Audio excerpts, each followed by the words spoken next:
बिना कारण हवाई जो फायरिंग कर देते हैं या उसको लहराते हैं, तो उसको भी उस श्रेणी में रखा गया कि ये भी एक अपराध है, भर्ती वाला हो या रखने वाला हो। और जो ऑर्गेनाइजर है उसकी भी एक जिम्मेदारी इसमें फिक्स की गई थी कि इस तरह की विवाह में या इस तरह के कोई बर्थडे का आयोजन हो या तिलक सेरेमनी हो, उसमें किसी तरह का कोई भी हथियार लेके नहीं आएगा।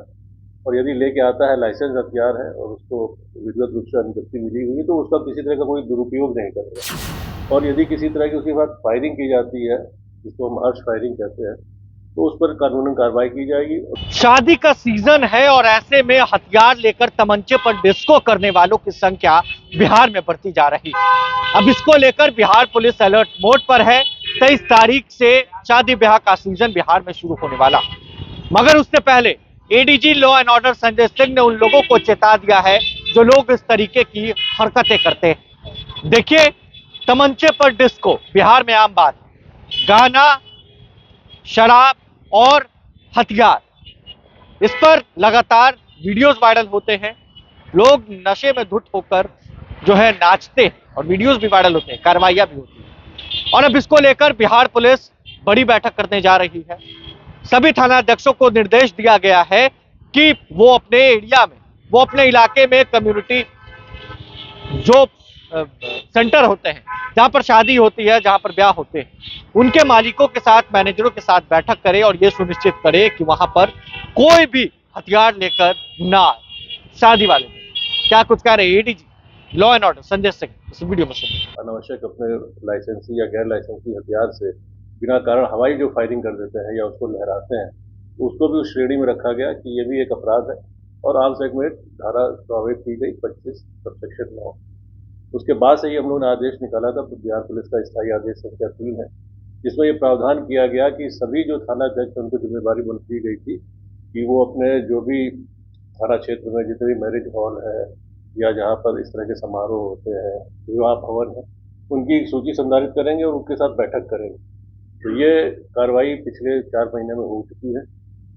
आज इस बैठक आज आप लोग को बुलाने का पर्पज केवल ये था कि अब जो शादी का सीजन है वो 23 तारीख से शुरू हो रहा है, तो उसके बाद से आपके माध्यम से इसको केवल मैं रिट्रेट करना चाहता हूँ। ये आदेश निकला था 27 जून को और उसके बाद जो आंकड़े आए उसमें इस आदेश के बाद से गिरावट देखी गई है, तो वो आंकड़े भी मैं आपके साथ शेयर कर दूंगा। और आपके माध्यम से एक अनुरोध यही रहेगा दोबारा कि जो एक घोषणा पत्र हमने इस आदेश में बनाया था उसको, जो उभय पक्ष है, यदि शादी होती है तो उभय पक्ष उसको भरे करेंगे, लड़की वाला हो या लड़के वाला हो। और जो ऑर्गेनाइजर है उसकी भी एक जिम्मेदारी इसमें फिक्स की गई थी कि इस तरह की विवाह में या इस तरह के कोई बर्थडे का आयोजन हो या तिलक सेरेमनी हो, उसमें किसी तरह का कोई भी हथियार लेके नहीं आएगा। और यदि लेके आता है लाइसेंस हथियार है और उसको विधिवत रूप से अनुमति मिली हुई है, तो उसका किसी तरह का कोई दुरुपयोग नहीं करेगा। उसको लाइसेंस मिला हुआ है सुरक्षा के लिए, तो सुरक्षा के लिए ही रखेगा।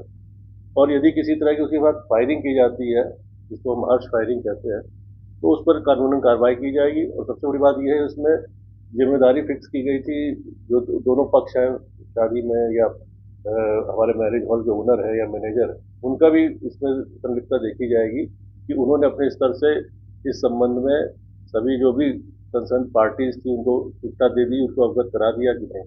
तो इस तरीके से हम लोग का ये प्रयास जो हुआ, तो उसके बाद से घटनाएं ऐसा नहीं है कि शून्य हुई, उसके बाद भी घटनाएं घटी हैं। तो ये आंकड़ा मैं शेयर कर दूंगा आप लोग के साथ। 6 महीने में कुल 68 केस हुए थे, जब मतलब 6 महीने इस साल के 1 जनवरी से लेकर 30 जून तक। और ये आदेश 27 जून को निकला था, तो उसके बाद से इसमें ये 1 जुलाई से ही प्रभावी हुआ, 2-3 दिन के बाद। तो उसके बाद से पिछले 5 महीने में मात्र भी 18 केस हुए हैं। तो अगर आप देखेंगे, पहले 6 महीने में 68 केस हुए थे और अभी 5 महीने में 18 ही केस हुए हैं, तो मुझे लगता है कि कुछ तो कमी आई है। लेकिन आप पिछले साल के कंपैरिजन करेंगे तो टोटल संख्या लगभग उतनी ही है। तो लेकिन हमको उम्मीद है कि आने वाला जो शादी का सीजन है उसमें इस आदेश को अगर और हम लोग कड़ाई से अनुपालन कराएंगे और आपके माध्यम से जिस तरह से इसका प्रचार प्रसार होगा, तो मुझे लगता है कि आने वाले समय में इस तरह की घटनाओं में कमी आएगी। हमने कार्रवाई भी की है, जो भी घटनाएं घटी हैं उनमें अरेस्टिंग भी की गई है। टोटल इस साल तक 100 लोगों की गिरफ्तारी की गई है और हथियार भी करीब 12 से 13 हथियार जब्त किए गए। तो ये आंकड़ा मैं आपके माध्यम से शेयर कर दूंगा, इसको दे दीजिएगा आप लोग को। सर 18 जो फायरिंग किया गया सबसे ज्यादा किस जिला में सर फायरिंग किया गया? एक बार में अगर एक आदमी पूछेगा तो I be better to answer. Yeah. Don't you feel that it is high? Like if they are celebrating the birthday of their kid or they are, marrying their daughter or son, so it's, they think they have been given arms just to, show that they have some power, or out of just zeal, they at times fire. At times no one gets injured. At times people get killed also. So in any case, like even if it's no one is injured or no one is killed, if someone has fired in air, so arms has not been given to, celebrate this thing or show off the arms. So if anyone does that, so it is punishable under the law. So it is banned. Like you are saying, it is high time it should be banned. It is banned. As per this order, it is banned and it is illegal. So in any case, if someone does this, we'll take legal action, and we are taking legal action against that. अब आप बताइए sir सबसे ज्यादा किस जिला में firing? Data भी हमारे पास नहीं है टोटल, अब वो निकालना पड़ेगा। इतना लंबा डेटा लेके क्या करोगे? 22 में कितना हुआ? हाँ 22 में बता देता हूँ। 22 में हुआ था टोटल, अगर आप बाद में चाहोगे हम दे देंगे।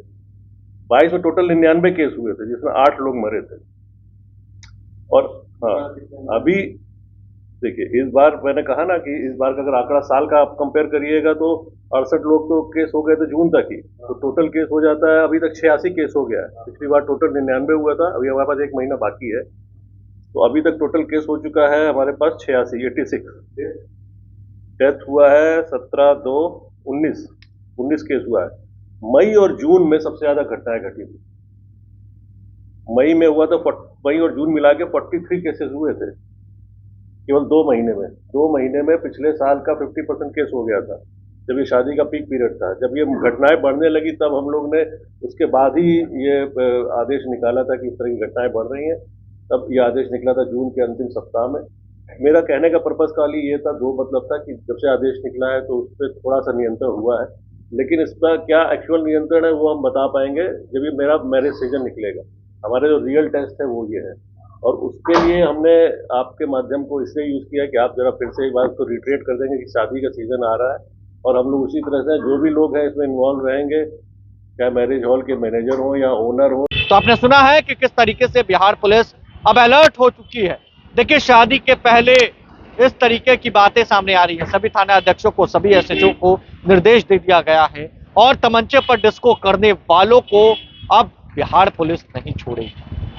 अब शादी के पहले बिहार पुलिस से आमना सामना होगा। बहरहाल आगे देखना है क्या इस तरकीब से बिहार में तमंचे पर डिस्को करने वालों की संख्या कम होती है या नहीं। इस खबर में बस इतना ही। अगर आपने अब तक लाइव सीरीज को सब्सक्राइब नहीं किया है, जल्द से जल्द लाइव सीरीज को सब्सक्राइब करें। धन्यवाद।